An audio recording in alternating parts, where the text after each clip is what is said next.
नमस्कार। नोइंग आयुर्वेद में आप सभी का स्वागत है। मैं वैद्य वृंदा राव।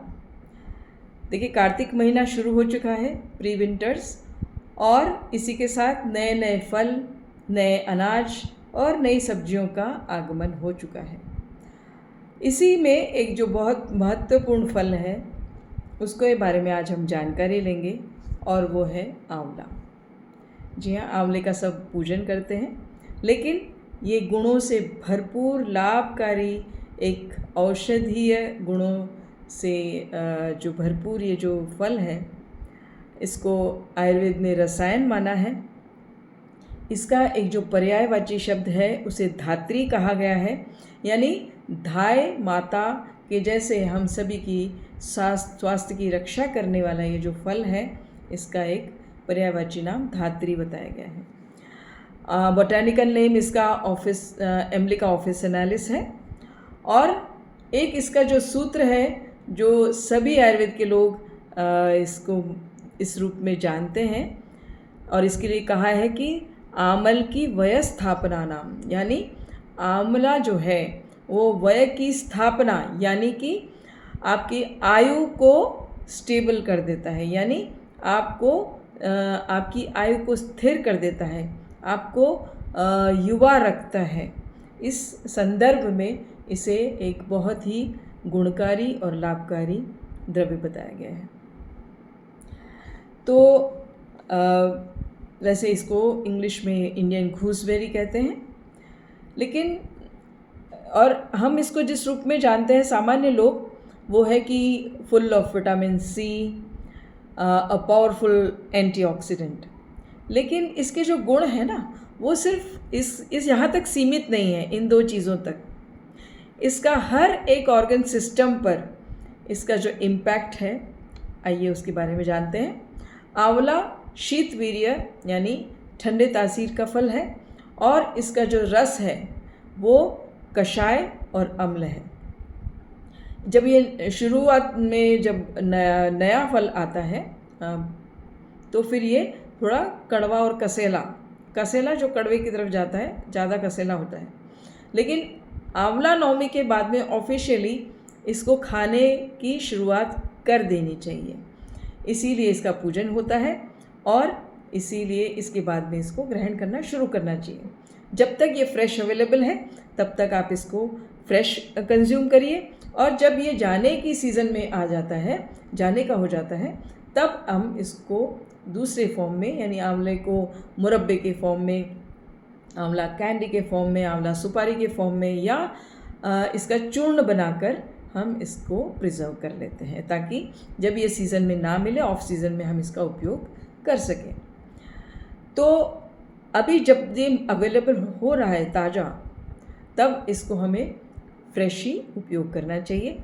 चाहे इसका रस निकालिए, या इसका कोई सब्जी बनाइए, लौंजी बनाइए, चटनी में डालिए, किसी भी प्रकार से आप इसका उपयोग फ्रेशली कुकिंग में कर सकते हैं, तो ये ज़्यादा उपयोगी होता है। इसका जो इसको रसायन में इसकी गिनती की गई है। रसायन यानी वो द्रव्य जो आपकी सभी धातुओं की पुष्टि करते हैं, अंदर आपकी किसी बॉडी में किसी भी तरह का डेफिशिएंसी क्रिएट नहीं होने देते हैं, और धातुओं का पोषण करते हैं, वो रसायन होता है। तो ये जो आंवला है, ये रसायन की कैटेगरी में रखा गया है आचार्यों द्वारा। सबसे पहले तो ये रक्ताल्पता को दूर करता है। आंवला सेवन करने पे हीमोग्लोबिन की वृद्धि होती है, और जो एनीमिक कंडीशन है वो दूर होता है। इसके बाद में बालों की अगर हम बात करें, देखिए ये एक एंटी एजिंग द्रव्य है। तो जब आपको युवा रखता है, यानी आपको एंटी एजिंग में सबसे जो बड़ी जो मुख्य हो चीज़ें होती हैं, वो है आपके बाल, आपकी त्वचा, और आपकी दृष्टि, और आपकी कार्य करने की क्षमता। तो इन सभी चीज़ों में इसका प्रभाव है, और इसलिए जब हम स्किन की बात करते हैं, बालों की बात करते हैं, तो ये बालों को मुलायम करता है, काले करता है, घने करता है, और लंबे भी करता है। इसलिए जो भी आपका बालों का पैक रहता है, आंवला अरिठा शिकाकाई, वहाँ पे आंवला आता है, तो आप इसको आप इसका जो पैक जो है उसमें आंवला डालिए और इसको अप्लाई करिए। बहुत ठंडे मुलायम बाल आपके हो जाएंगे और एंटी डैंड्रफ प्रॉपर्टी भी ये अपने साथ में रखता है। इसके बाद में जब हम स्किन की बात करते हैं तो स्किन में भी देखिए एजिंग क्वालिटी क्या होती है, गुण की झुर्रियाँ आ जाती है, स्किन का टोन डल हो जाता है। तो जब हम आंवले का सेवन करते हैं तो हमारी स्किन में टोन आता है, यानी एक खिंचाव आता है और रिंकल्स दूर हो जाते हैं। एंटी रिंकल प्रॉपर्टी भी इसके अंदर है। तो हम फेस पैक बनाते हैं, उसमें भी हमें आंवला पाउडर डालना है या आंवला का जूस हम डाल सकते हैं, और ओरल इंटेक करने पर भी ये अंदर से भी हमारे स्किन को टोन करता है। ब्लैक स्पॉट्स होते हैं उस पर इसका बहुत अच्छा काम है, अच्छा रिज़ल्ट ये देता है और डार्क स्पॉट्स को दूर करता है। इसलिए फेस पैक में ज़रूर इसको मिला के लगाना चाहिए। बाल और त्वचा के बाद में हमारी जो दृष्टि है यानी विजन है उसको ये रिस्टोर करता है, यानी हमारी दृष्टि को ये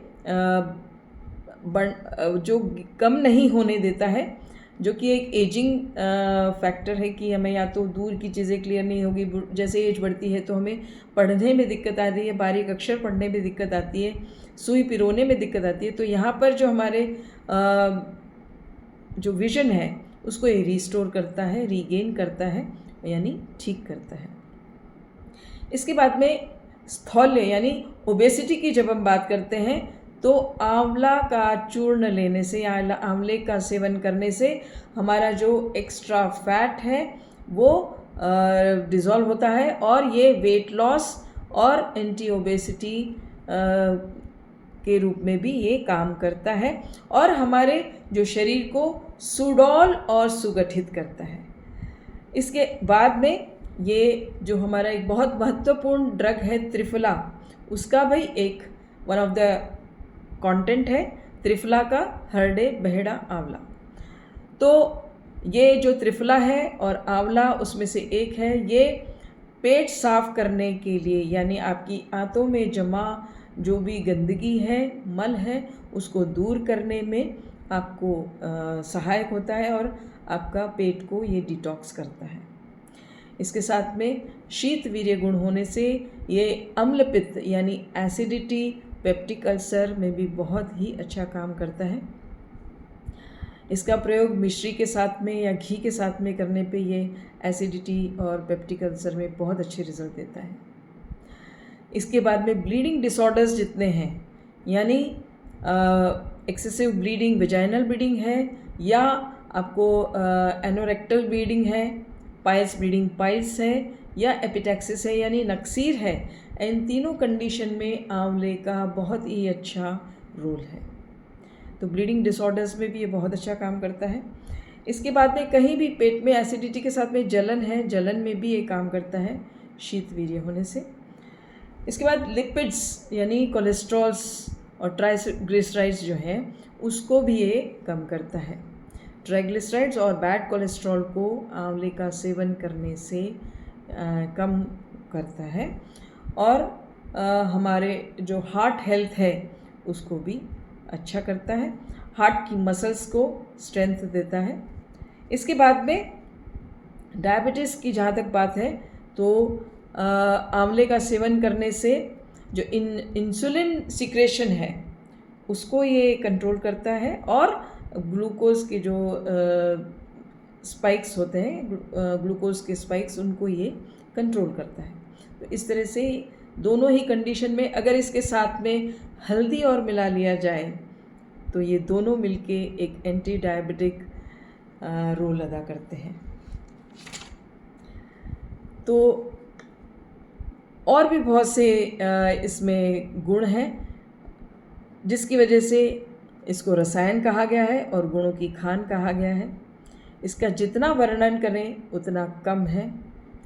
तो कहने का मेरा ये आशय है कि इसका सिर्फ पूजन नहीं करना चाहिए, पूजन से हम इसको सुरक्षित और संरक्षित रखते हैं जो हमारे लिए उपयोगी है, लेकिन इसका जो अल्टीमेट सुरक्षित रखने का जो पीछे जो उद्देश्य है वो है कि इसका हम सेवन करें।